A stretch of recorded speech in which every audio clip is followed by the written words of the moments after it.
Yo, we recording? Yesterday, we made it to West Virginia. And so it was a big day yesterday for RunTellmanRun fans.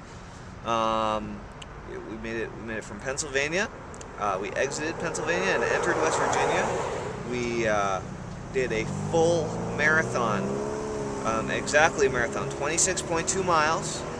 We ran yesterday successfully in 5 hours 37 minutes, and that was really cool.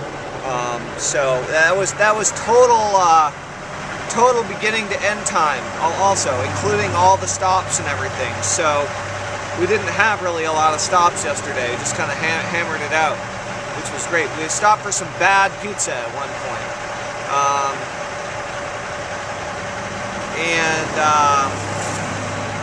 That's a loud truck.